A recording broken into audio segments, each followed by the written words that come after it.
మధ్యాహ్నం వచ్చి మా కళాకారులు ఇప్పుడే వెళ్ళిపోతారు, ఇంకా ఛాయ్ దొరకదని నల్లమల నుంచి వచ్చాం. ఆయన ఇప్పుడు రోడ్డు దాటుతున్నారు. నాకు అవకాశం రావడం చాలా, మా నాయన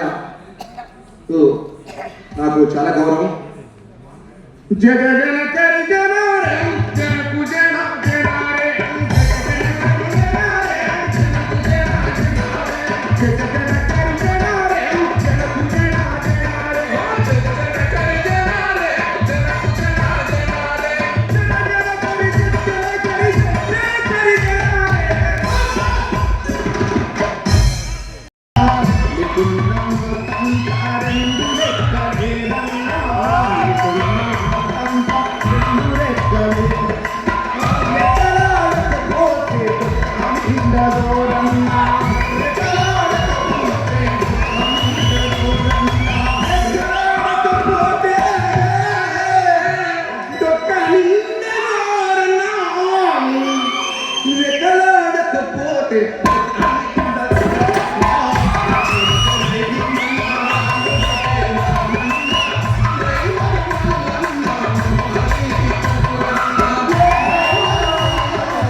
మళ్ళీ వస్తారు, మళ్ళీ వాడతారు. ఇంకా చాలా మంది కళాకారులు ఉన్నారు.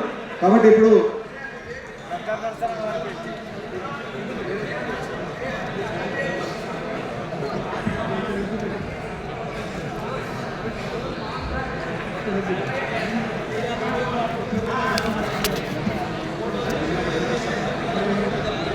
మిత్రులారా, ఇక్కడ నిజానికి వాళ్ళు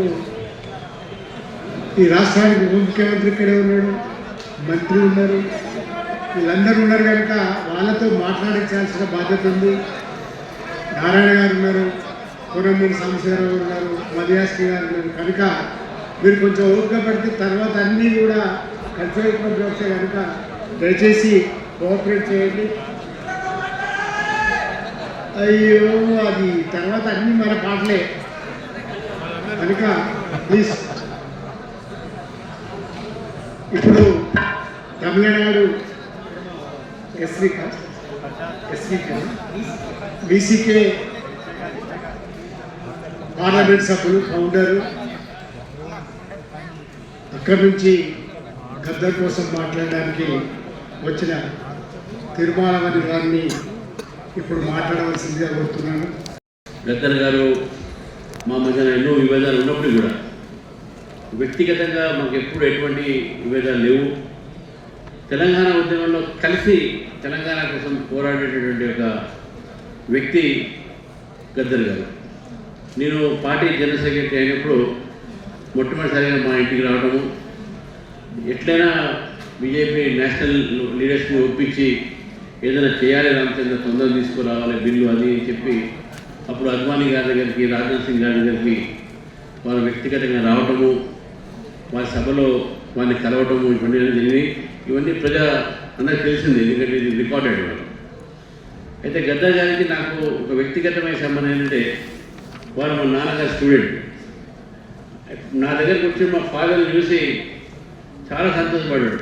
అందుకే చాలాసార్లు నా దగ్గర తరచుగా వచ్చి అనేక విషయాలు మాట్లాడుతున్నారు. సూర్యుని కూడా నా దగ్గరికి ట్రేడింగ్ ఇవ్వాలని పెట్టిన లీడర్షిప్లో, అదే సూర్యం కూడా నా దగ్గరికి రెగ్యులర్గా రావటం. గద్దర్ గారి వ్యక్తుని నాకు వ్యక్తిగతమైనటువంటి ఒక సంబంధం ఉంది కాబట్టి వారి ఒక కుటుంబం కూడా చాలా కష్టపడి ఈరోజు ఈ స్థాయిలో ఉన్నారని అందరూ తెలుసు. ఇక్కడ ఒక మాట చెప్పి నేను ముగిస్తాను. గద్దర్ గారు రాసినటువంటి ఒక పాటలు కానీ, వారి పాడిన పాటలు కానీ, ఒక శైలి, ఒక జానపదంలో ఒక రకమైనటువంటి శైలి చాలా పాపులర్ అయ్యింది. ఎంత పాపులర్ అయిందంటే ఆయన సిద్ధాంతాన్ని నమ్మని వాళ్ళు కూడా ఆ పాటల్ని కాపీ చేసి ఎలక్షన్స్లో అన్ని పాటలు వాడిని మనం గుర్తుపెట్టుకోవాలి. అంత ప్రభావం చూపెట్టినటువంటి ఒక లిటరేచర్, ఆర్ట్ అన్ని ఇంత పెద్ద ఇంపాక్ట్. బహుశా సమాజంలో ఆ ఫోక్లోర్ అనేది ఇంపాక్ట్ బడ్డెనక పండుగ దగ్గర నుంచి వారి అన్ని పాటలు కూడా చాలా ఇంపాక్ట్ఫుల్, చాలా పవర్ఫుల్ ఒక ఇంపాక్ట్ ఇంప్రింట్ సొసైటీ మీద పడ్డదని చెప్పేసి కూడా మీకు తెలియజేస్తూ, మరి ఈనాడు నా తరఫు నుంచి, మా పార్టీ తరఫు నుంచి వారికి నివాళులర్పిస్తూ వారు తెలంగాణకు చేసిన సేవ, తెలంగాణ ఏర్పాటులో వారి యొక్క పాత్ర మనం మర్చిపోరాంది. తప్పకుండా వారికి ఈ యొక్క స్థానం దక్కాల్సింది. మంచి సమాజంలో తెలంగాణ మర్చిపోదు. వారికి నా తరఫున మరొకసారి నివాళులు అర్పిస్తాను. புரட்சியாளர் அம்பேத்கர் எழுதிய அரசமைப்பு சட்டத்தை ஆயுதமாக ஏந்தினார். ఆయుధం పట్టి అజ్ఞాతానికి వెళ్ళినటువంటి వ్యక్తి ఆఖరికి రాజ్యాంగాన్ని పట్టుకొని ప్రజల్లోకి వచ్చాడు. தன்னுடைய கடைசி மூச்சு வரையில் அவர் அரசமைப்பு சட்டத்தையே ஆயுதமாக கொண்டிருந்தார். తన ఆఖరి శ్వాస వరకు రాజ్యాంగాన్ని చేతిలో పట్టుకుంటూనే ఉన్నారు ఆయన. அவருடைய பங்களிப்பை போற்றி விடுதலை சிறுத்தைகள் கட்சியின் சார்பிலே அவருக்கு நாங்கள் பெரியார் விருதினை வழங்கி சிறப்பித்தோம். ఆయన యొక్క శ్రమని గుర్తించి ఆయన్ని కొనియాడుతూ పెరియార్ బిరుదుని ఆయనకి మేము ఇచ్చాం. ஒரு நிகழ்ச்சியிலே என்னை அமர வைத்து என் கையிலே அரசமைப்பு சட்டத்தை கொடுத்து இதை காப்பாற்ற வேண்டிய பொறுப்பு உனக்கு இருக்கிறது என்று அறிவுறுத்தினார். ఒక సమావేశంలో ఆయన బానిసలారా రెండిరా అనే పాట పాడుతూ నన్ను కుర్చీలో కూర్చోబెట్టి ఆ యొక్క రాజ్యాన్ని నా చేతికిచ్చి దీన్ని కాపాడాల్సిన బాధ్యత నీకు ఉంది అని చెప్పినటువంటి వ్యక్తి. துப்பாக்கிகளால் இந்த நாட்டில் துப்பாக்கிகளால் இந்த நாட்டில் சமத்துவத்தை ஏற்படுத்த முடியாது. ஆனால் புரட்சியாளர் அம்பேத்கர் எழுதிய அரசமைப்பு சட்டத்தால் சமத்துவத்தை உருவாக்க முடியும் என்று நம்பினார். తుపాకీ ద్వారా ఈ భారతదేశంలో మనం సమానత్వాన్ని తేలేము, అయితే రాజ్యాంగం ద్వారా ఈ భారతదేశంలో సమానత్వాన్ని తేవచ్చు అని ఆయన దృఢీకరించినటువంటి వ్యక్తి. கையிலே ஒரு கோலை எடுத்துக்கொண்டு அரசமைப்பு சட்டம் என்ன சொல்லுகிறது என்பதை నాటకமாக నడిத்து కాటి மக்களிடத்திலே கொண்டு పోయి சேர்తాர். మనం ఆశయాన్ని ముందుకు తీసుకుపోవడమే చేయాల్సినటువంటి పని. అందుకు ఎవరో ఒకరు తప్పకుండా వస్తారు, దీన్ని ముందుకు తీసుకుపోతారు. ఎవరో ఒకరు ఎప్పుడో అప్పుడు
కిందికెళ్తే బాగుంటుంది. అందరూ పైకి వచ్చేసారు.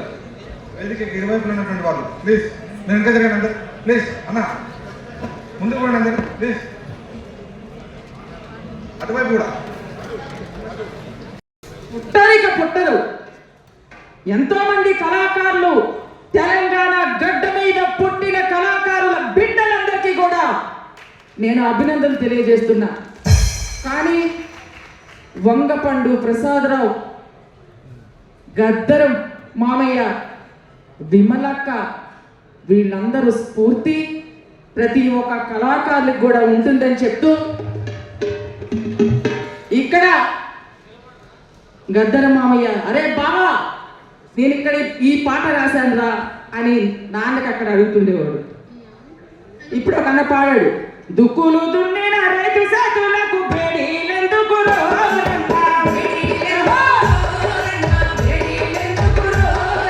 మొక్కలు నాటిన కూలీలా జైల్లో పెట్టిండ్రో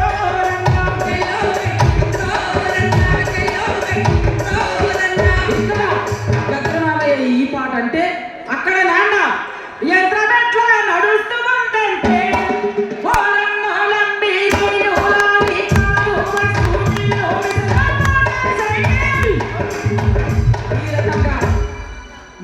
అక్కడ రాస్తే వీళ్ళిద్దరూ కలిసి ఈ ఉద్యమాల్ని ముందుకు నడపడం కోసం ఏ పిల్లడో ఎంత వస్తావా? ఏ పిల్లడో ఎంత వస్తావా? తెలంగాణకు మరయ్యా కొండకి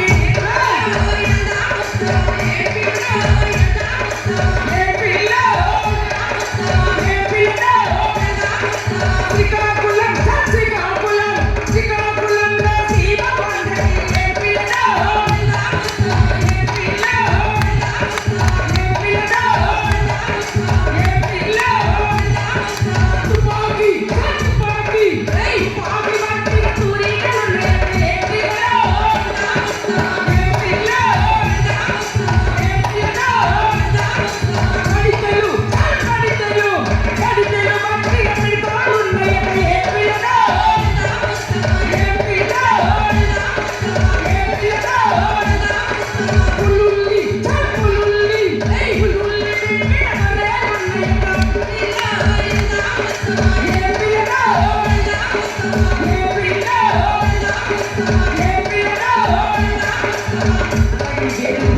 పెద్దలందరికీ కూడా నమస్కారాలు తెలియజేసుకుంటూ జోహార్ గద్దరన్న, జోహార్ వంగపండి ప్రసాద్ రావు.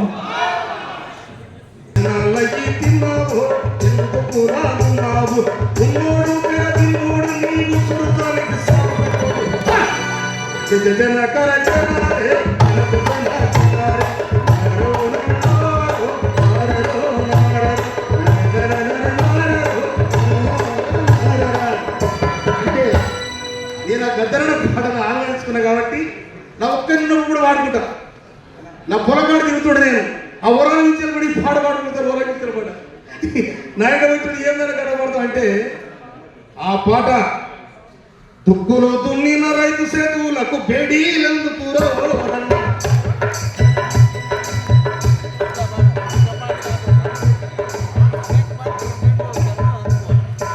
కష్టపడే రైతు కూలీలను కాల్చి చంపేనివాడు రన్న. అయితే ఈ వ్యవస్థ ఈ విధంగా సాగింది కాబట్టి గద్దరన్న పాటకు బలం వచ్చింది. ఎక్కడైతే కాల్పు జరిగిందో దాని మీద గద్దరన్న పాడబడండి, ఎక్కడైతే దోపిడి జరిగిందో ఆ దోపిడి మీద గద్దరన్న పాడబడండి, ఎక్కడైతే కుల వ్యవస్థ ఉందో కారం చేడు వ్యవస్థ మీద దళిత పురులంలోనే పాడబాడి ఈ వ్యవస్థనే ఇది చరిత్రలో దళితులు తిరుగుబాటుకు సంకేతం పంపిన పాట. అది సుందూరులో కానీ కారంచేడులో కానీ ఎక్కడ కూడా అన్యాయం ఎక్కడ జరిగితే అన్యాయం కూడా గద్దరన్న పాట ఉంటుంది.